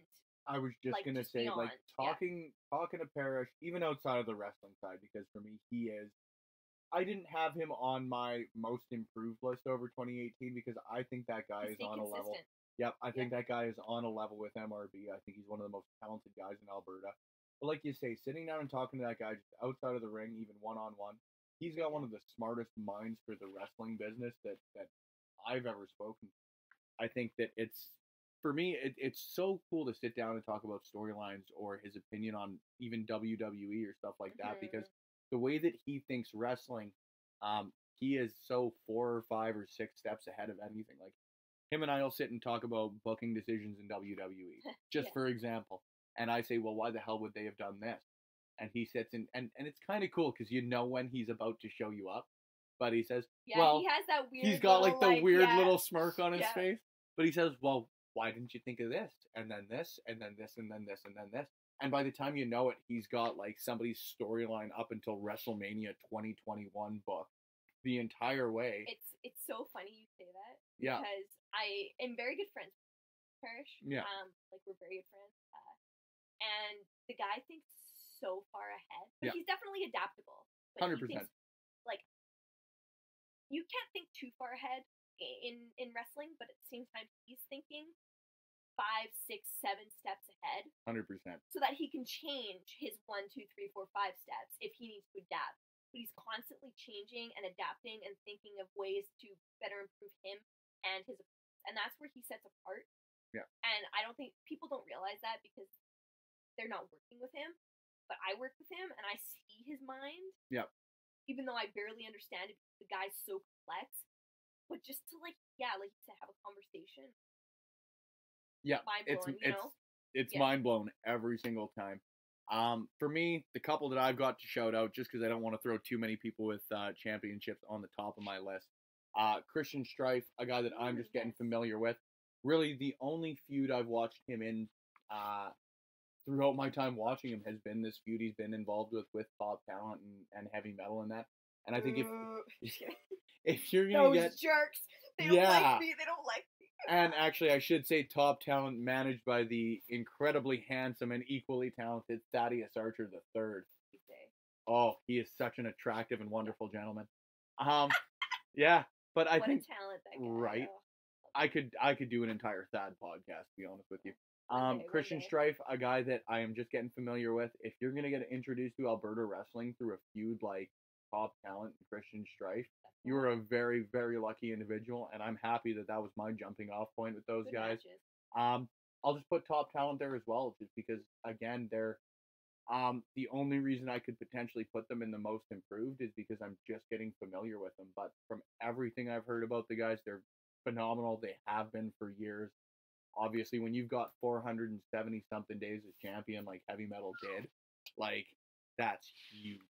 Says a lot, right? The fact that he can carry himself that long. Absolutely. And a title for that long. Absolutely. The other shout outs I've got to give a collaborative shout out here to everybody involved with the Millennial Rebels storyline going on right now. Because if you were to tell me a year ago, and this is, I've never met the guy, another guy who needs to be a friend of the show.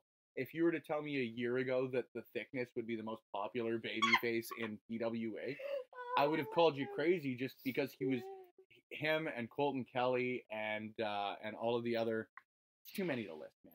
But everybody else is part of the Millennial Rebels. Like, they've done such a great job of as heels over the last few years. I never would have thought that that guy could have been such a great babyface. And now over the last sort of 6 months, 8 months, I guess, since the anniversary show, man, he's been fantastic. I think the Titan's been a huge addition to WWE, or WWE, PWA. I think, sooner rather than later. Dr. Kyoto's the man. Kenneth Anthony, I still remember watching the night that Kenneth Anthony turned on Richie Rage. Heartbreaking.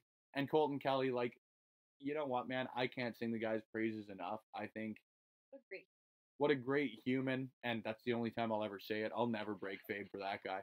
Well, I can. Well, that's what fine. What a great human. Thank you. Yeah. And just what another guy who's got such a great mind for the wrestling business. The way that this storyline's gone, even despite his injury when he sustained it, like the fact they were able to continue the momentum through the storyline and exacerbate it and bring it to what it is right now is so cool for me. I'm going to go ahead and just give my number one here because I think you've got the same as me. I was going to say, so I'm going to let you wax poetic on this one. I'm going to go with Pride. And I think I'm going to let you take the lead on this one. I think I'm going to let you you take the lead on this one. You tell me why Pride's so great. So why is Pride so great? I feel like it would be easier to just be like, why isn't he? Yeah, you're not wrong Especially there. Like, okay, so he... how long ago? I guess we met when I first started training. Him and Parrish were probably the two guys that first approached me and actually helped me and like actively wanted to help me. I guess then about a year, almost a year after that, Pride approached me and said, "Hey, like I'm really thinking about going this direction. Like, what do you think?" And at this time, we weren't really like close. We weren't really friends. Well, we kind of were, but you know what I mean. And he says, how would you feel about being the envy to my Pride? I'm like, what the hell does that mean? That was the weirdest thing I've ever heard. What the hell does that mean? So he kind of like explained, and the guy, honestly, the guy is so creative. No word of a freaking lie. Since we started our little duo, every single day, there's something happening. Yeah. Whether it be our intro music, whether it be our gear, whether it be what we're gonna do for the weekend, travel. Like, there hasn't, I think, like, I've seen the guy, I've seen Pride more than my own mother. Yeah. In the last year or so. I mean, just the fact is that just from that experience alone, I see how hard he works. And I know my opinion's completely biased because we literally work so closely. But I know how much effort he puts in and how much work he puts in and how much, no pun intended, how much pride he takes in his work. Yeah.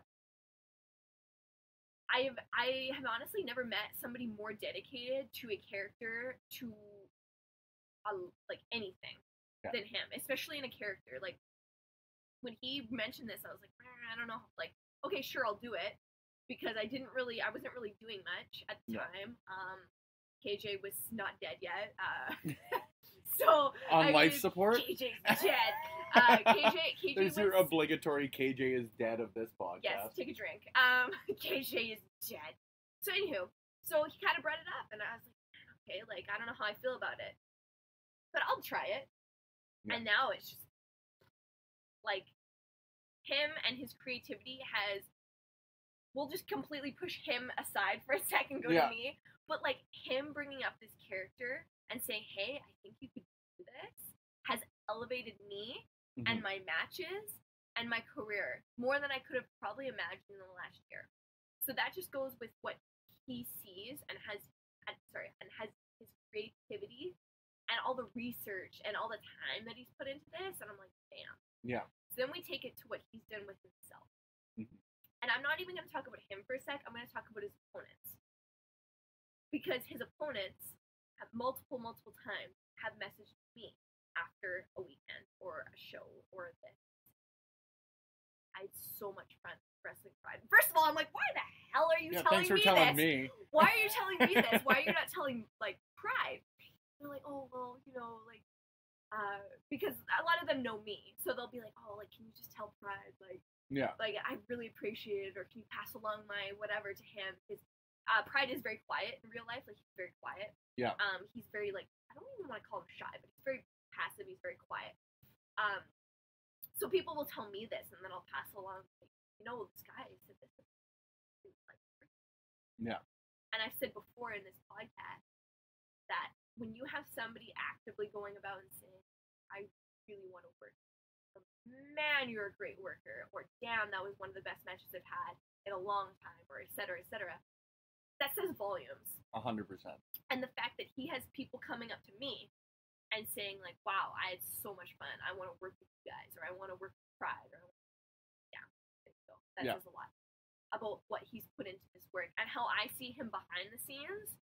It's translating to the match he's had, because he's had so many good matches in the last 100%. year. In the last year, he's completely elevated himself to the point where he can have, as he likes to call it, match of the year contenders. So not that accent necessarily, but I mean, like, and the fact is that he's getting his dream match in, what day is it today? It is December 8th of recording. It will be So a week later when this comes out. Okay, so less than a month from now when this comes out, he's getting his dream match. Yeah. Against MRB. Yep. In Radway, Alberta, on January 11th, correct? January 11th in Radway, Alberta for New Year's Rampage. Yeah. So with special guest host Mike the Ref. He's getting it. Yeah. I didn't think he expected it. He sure as hell didn't expect it, because all I've been hearing for the last week is like, oh, what do you feel about this? I'm like, what do you mean, what do I feel? You're the one wrestling MRB. Like, and he's like, oh, I don't know how to feel about it. I don't think he's grasped. He's very, honestly, people don't see it. People may think, like, he may have an ego, or he may have this. And I'm like, okay, yeah, everybody has a freaking ego. Yeah. But at the same time, the guy's one of the most humble guys I've ever met. And he deserves every accolade he's had. He's dual champion right now. Yep. He's the champ. He is the champ. And I said, you gotta carry those all around. But he still carries my bags for me, so that's fine. But that's okay, I drive. Anyways, beyond the point, he is the CWC Alberta champ. Yeah. He's the RCW champ. Oh my god, RCW. Junior heavyweight champ. That's so embarrassing that I didn't know the actual title. No But worries. it used to be the social media champ, Yeah. correct? Yes. So anyhow, so he is the champ, and we're trying to, like, go to Australia. I'm trying to drag him over to hang out with the kangaroos with me. Yeah. But, like, it's just like, come on, let's do this. And the fact is that I feel like the guy is one of the most improved. Because he was good before. Yep. He was okay. But I think the effort and the time that he's put into it has definitely translated more than probably anybody in Alberta right now into his work. 100%. And I think that, you know, you look at it obviously from the insider side of it. I had never heard of Pride until you'd brought him up in the first interview we did together. Well, I mean, Jack Pride is dead. I'm kidding. Everybody's now dead, KJ. Pride is now here. But no, I never had, and that is partially due to the fact that I didn't branch out nearly enough to come and watch a lot of the shows that probably would have impressed me. But since coming out and checking out that first DWC show, and then going on to watch him, and like, right after this, we're going to talk about our matches of the year, or what we think are contenders for the matches of the year coming up on Backbreaker Media. But Pride versus Dylan Stone this year was quite easily one of the best matches I watched independently. It's on a DVD. Anywhere. It is on a DVD. And one of my matches are on that DVD. Not the main event, but I mean, I'm on the DVD. C'est la vie. Yeah. No, I think that was one of the best matches I've watched all year. And since then, the guy's just been riding another level, to be honest with you. Like you mentioned the fact that the guy's wrestling MRB. I don't think that anybody would be put or anybody would put either Pride or MRB in a position like that where they know there's going to be this level of hype behind it. If they didn't think that, so much fun. Like 100%. I'm looking forward to it. And I don't think that anybody, whether it be whoever books the show, whether it be either of those guys, would participate in it if they didn't think that it was going to be an absolute banger. And that's all the credit in the world to Pride. So despite the fact that we're not putting rankings on this, I think Pride stand out. Yeah, these guys are definitely all that we just mentioned, all stood out this year as individuals who improved. Well, and the fact is that I think he recognized that he was tired of, I don't even want to call it mediocrity, but I think he was tired of it. And I think him turning from Jack Pride to Pride and to Pride and Envy, I think that clicked a lot for not only him, because he always jokes. He always says, "Oh, I'm riding your coattails, Kate." I'm like, "Oh, shut up. Get out of here." Because if it wasn't for him, there literally wouldn't have been an Envy. There wouldn't have been an RCW Women's Champ. There probably wouldn't have been like an RCW Women's Division. So it's like you look at like, oh God, where was I a year ago? Like KJ Cash is dead. Yeah, she'll come back eventually. But I mean, like the fact is that I owe him a lot, and the fact that he pushes everybody else around. Absolutely Everybody. Me, Son of Irish, Chris Parrish, Dylan Stone. As we're gonna get to for like match of the year contender, it's just like stuff like that, and that, in my opinion, is what makes people the best. Yeah. And I wanna, I don't even want to call this, but everybody knows Sasha Banks is my favorite wrestler. Right now, I feel like I can see him as like Sasha Banks in the fact that she makes everybody look good, he makes everybody look good. 100%. And in my opinion, that's what makes you one of the best. I completely agree, and that's there something that's a similar theme with a lot of the wrestlers I talk to, and you hit the nail right on the head. It's not about making yourself look good, it's about making everybody look good, and he does a very, very good job of that. Yeah. Which transitions me nicely because I think the match is on your list as well. Yeah. Let's get to a few of our matches of the year prior to, like I mentioned, the awards. I'm calling it an awards ceremony. The awards ceremony we will feature on Backbreaker. That we will feature on Backbreaker Media. Pride versus Dylan Stone, CWC. You'd remember the show better than I do. Was it it wasn't Revolution, was it? Honestly, it's so bad. It was in August though. Yes. I honestly am so bad with names, but I do know dates. It was in August. Backbreaker Media, contact Mike the Ref if you would like a DVD. It is on the Best of CWC DVD Part 1. They are the main event of that DVD. That is one of my favorite matches, actually, and even in the last year, I quite enjoyed, there was also a match, it was Jack Pride versus Chris Parrish. It was a ladder match. Very cool, and Pride told me about that, because Yes, I believe, if I remember, that was his first ladder match, if I remember. I think it might have been. I'm not 100% sure. He was telling me about, like, we were just been. shooting the shit, and he was telling me about his ladder match with Parrish. I think he brought it up, but Pride, my apologies if I didn't. Don't kick my ass. Yeah, I liked that match. Yep. I really liked it. I don't think it was actually in the last. Well, it might have been in the last year. It might not have been 2018, but it was within the last year. But I liked that match.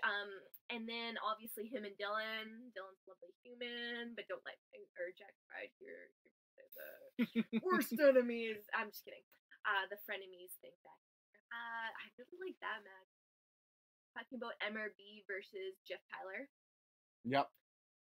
Skyflyer Jeff Tyler. Loved that one-on-one match. Oh. When Jeff Tyler unfortunately hurt his ankle. Yeah. Such a good match. I was just going to say, you know what, like, I never, ever want to say injuries make things better. Because that always sounds weird. Even with this whole Becky Lynch, Nia Jax face breaker thing. Don't even bring up Nia in my presence. But you know what I mean? Like, I hate to say that elevated Becky Lynch, but I feel like that injury elevated that match. Just like, after watching that happen, and then watching the guy execute a beautiful Spanish fly off the top rope. Oh, so like, good. It was absolutely excellent. Yeah. I think that I can't wait for that guy to come back. I really can't.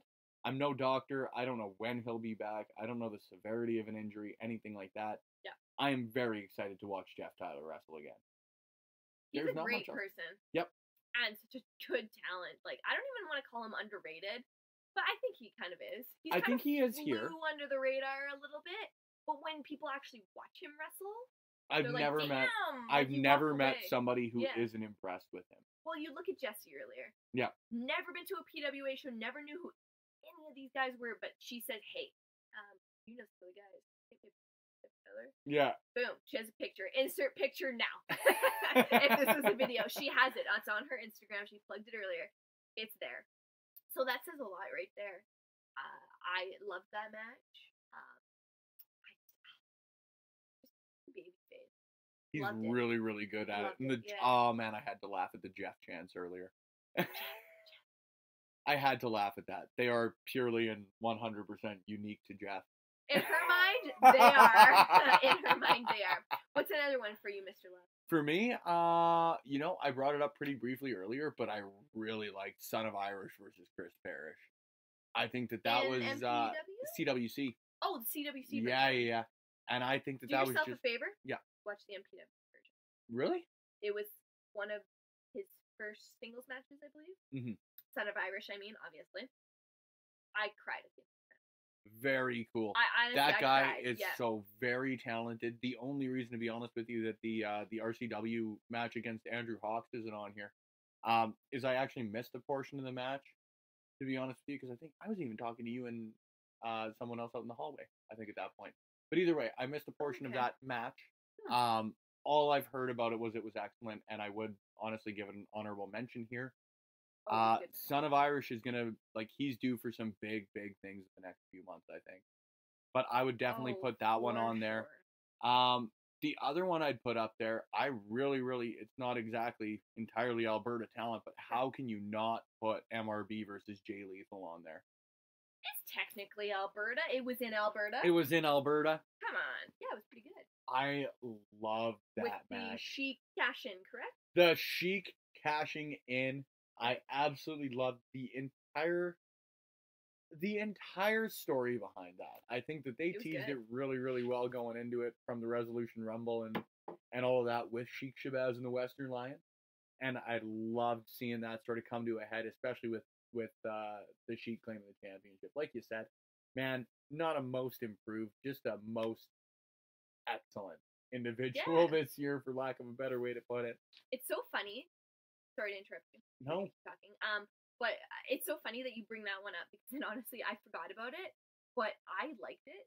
Mostly, I was on the PWA roster at the time, and I did not know that was happening.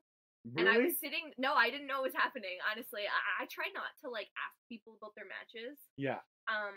Until they're over. Or if we're talking about matches with friends, etc. But I was sitting next to Ricky Steamboat at the time, and I remember seeing Sheik come out. I'm like, it's Steamboat. Ricky looks at me and he's like, "What's going on?" I'm like, "I don't know.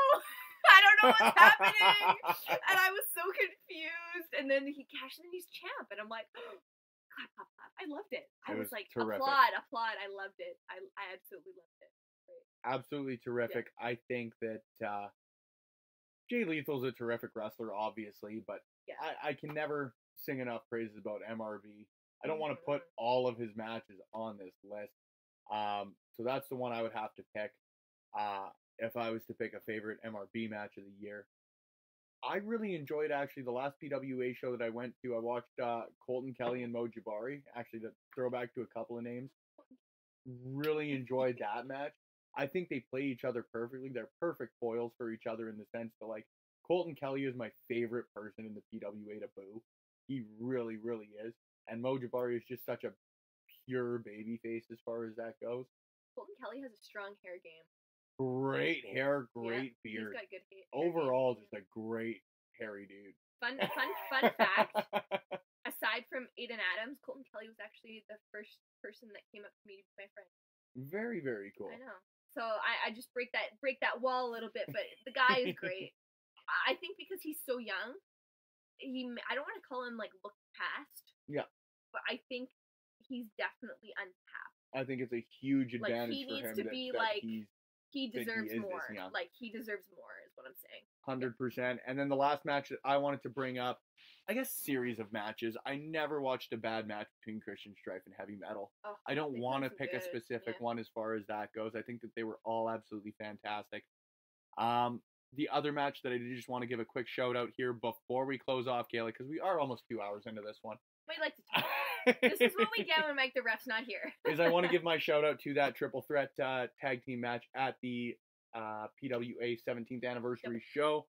Duke Durango, Chris Steele, man, I loved watching you guys as tag team champions for the last 8 months. Duke, all the best in your retirement, man. If you ever want to be a guest on the show, you are always welcome. I would love to sit and learn about your career. Absolutely, let's make it happen. If anybody out there, you know, because I know I don't talk to any wrestlers or anything of that sort. If anybody out there knows Duke Durango. It's the wrestlers that I introduce you to that end up on your show a week later. I'm like, you're welcome, Works Spencer great for Love. me. Jesus, unappreciative. No, I'm just kidding. But if Duke Durango, you ever want to appear on the show, Chris Steele as well. Always welcome on this show. And Kayla, you know what? I'm just going to close it out here by saying, before you get to your final match, thank you for appearing here on the show. When you finish with your final match, give your plugs, and then I'm sure I'm going to thank you again before I take it out. I love plugs. Is it totally weird that I just want to, like, plug one of my own matches? No, feel free. Well, actually, I guess it's, like, 1.5, but I just want to, like, talk about Angelica again, and I just love her. Go for it. Anyways, no, I had a match, it was a triple threat. It was against Jasmine, it was against Angelica, and I was in that match as well, obviously. And it was for the RCW Women's Championship in Calgary. It was a triple threat is no disqualification. Anyways, that was my first, I think I had one before, but it was one of the first times that I got a holy shit chant in one of my matches. And I remember walking away from that match, and I remember thinking, oh man, I gotta wrestle the next day. I could barely walk. I was in my hotel room the next morning, and I'm like, oh my god, this is what it feels like to have these matches. Damn, boys, I don't know how you do it. But I just remember thinking, like, yeah, it's a good. Yeah. That's all, and that's all. We could not, the three of us, you could not stop the smiles on our faces for the rest of the night, for the rest of the weekend. Even today, like, I think about it, I smile. So I'll put that up there, and then watching one of my, let's break the walls, one of my best friends in wrestling win a title for the first time, and getting to tell her as she pins me for the 3 count that I'm very proud of her was the highlight of my year. Very cool. So that match right there, I just want to say, like, was the highlight for me. And, like, yeah, obviously the Dylan Stone Jack Pride match, I was in the building for it, got to watch it. Just in general, there was a lot of good out of Alberta this year that I was really proud of, and especially proud to say that product was from some of my best friends. 100% is like makes me even more proud to just like I feel like I'm glowing. Well, if there's one thing you've got, Kayla, it's pride. Yeah, come on, that was pretty good. What a that was deserved. I got the pride, and I got actual pride in my corner too. KJ, seriously, thanks for coming on the show. It's always so appreciated having you on here. I always love watching your matches. I always love hanging out with you. I always love having you as a member of the Win Column Sports Network. Love it. As you like to say, plug your shit. Plug your shit. You can just follow me on Twitter and Instagram at Kayla Jamies. That's about it. I don't have any matches till 2019, so I'm not going to plug them. Backbreaker Media will do it for me. Because he knows my schedule better than I do. That's why Jack Pride is here. He's half partner, half booking agent, because he knows my schedule. Even if he's not on the show, he knows my schedule. Fair enough. Everybody go at Jack Pride and ask when I'm wrestling next, because I barely know anymore. My freaking memory's so horrible. But anyways, yeah, I always like talking about myself, and I like talking about wrestling. Can't go wrong. Absolutely. I'm sure we're going to talk before. My little BFF, Spencer Love, at the wincolumnsports.ca. Well, that's me. I'm going to plug myself. Don't you worry. Seriously, always just want to say thank you for appearing. I know we're going to talk before the year is up when we do appear on the Often Plugged on this show. Backbreaker Media year-end awards coming up for Alberta Wrestling. We're not quite sure of a date on that one quite yet, but be sure you're going to hear about it from not only Kayla and myself, but our good friend Mike the Ref, who, to be quite honest with you, he deserves a shout-out more than once on pretty well any show either of us ever puts out. Even though he hasn't wrestled this year, he's totally an honorable mention for all things Alberta wrestling this year. 100%. This year and every year. 100%. 100%. You can follow him at Mike the Ref or at Backbreaker Media because they're Canadian and they don't need the A. Yes, I've learned that one enough. As always, you have been listening to Over the Top Rope exclusively on the Win Column Sports Network, where you can find all of your previews, reviews, and breaking news from the world of wrestling and from the great province here in Alberta, Canada. Once again, I have been your host, Spencer Love, one half of the Brothers of Discussion, and you can catch us live every Friday, and probably more often than that, on the Win Column Sports Network.